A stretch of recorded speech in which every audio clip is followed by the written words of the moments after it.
वो धर्म से और गुरु से ही विश्वास उठ जाए। अब आसाराम जी एक साधु हैं, बिल्कुल साधु की तरह उन्होंने भारत और दुनिया के करोड़ों लोगों को प्रभावित किया। आज भी घरों में वो पादुका, उनकी पूजा, और लोग आसाराम जी ने लाखों लोगों के ये छुड़ा दिए, शराब छुड़ा दी। बिल्कुल छुड़ा। आसाराम जी ने लाखों लोगों के जीवन में परिवर्तन लाया। मातृ पितृ दिवस दे करके कहा कि एक दिन भी तो कम से कम माता पिता की पूजा करो।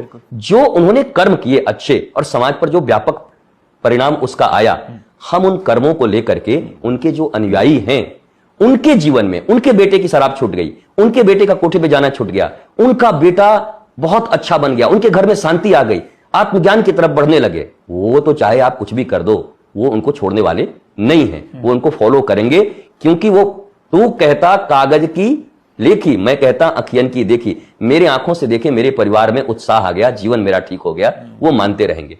अब उन्होंने किया या नहीं किया, ये भारतीय संविधान के पास है।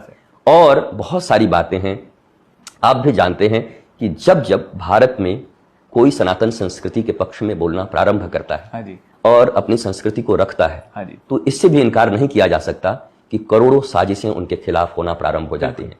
और दुनिया इतना खुला हुआ है, और ये मीडिया और डिजिटल युग में कब क्या हो जाए, धीरे धीरे चीजें, एक बार तो सच्चा सारी दुनिया देखो, आप अच्छी चीज कोई सुनना चाहता है, उन्होंने करोड़ों लोगों का जीवन बदला, इस चीजों का प्रचार कितना हुआ, कम हुआ, पर यह बात कितनी तेजी से आगे बढ़ी, ऐसी चीजें आगे बढ़ी, ऐसी घटना हुई है, तो इसका विरोध पूरे समाज में है।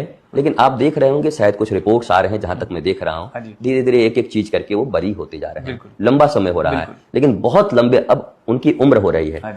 अगर ये किसी दिन गलत निकला तो एक महात्मा को हमने बलि चढ़ा दिया, एक महात्मा की, एक भारत की प्रणेता का हमने बलि चढ़ा दिया। मैं इस कानून से भी बहुत ज्यादा सहमत नहीं हूं, और शायद भारत का कोई आदमी सहमत नहीं होगा, क्योंकि आपकी पुलिसिंग व्यवस्था 1861 की है, ब्रिटिश ने बनाई थी हिंदुस्तानियों को दबाने के लिए। अब कौन से हिंदुस्तानियों को दबाने के लिए ही ब्रिटिश व्यवस्था चली आ रही है? हमारा तो अपना कानून भी हमारे पास नहीं है, पुलिसिंग व्यवस्था नहीं है, शिक्षा व्यवस्था नहीं है, अरे रोज अमेंडमेंट्स हो रहे हैं। तो आसाराम जी का पूरा प्रकरण यही है, पूरा साधु का प्रकरण यही है। उन्होंने इस देश के लिए, लोगों के लिए, सनातन के लिए बहुत कुछ किया, पर संविधान बनाने वालों से और सरकार में जो लोग बैठे हैं उनसे यह भी कहता हूं कि ऐसी चीजों को बदल दीजिए जिनको ब्रिटिशों ने हमारे ऊपर कुचलने के लिए नियम बनाए थे, अब उनको हटा दीजिए। हम ब्रिटिश नहीं हैं, हम सब भारतीय हैं।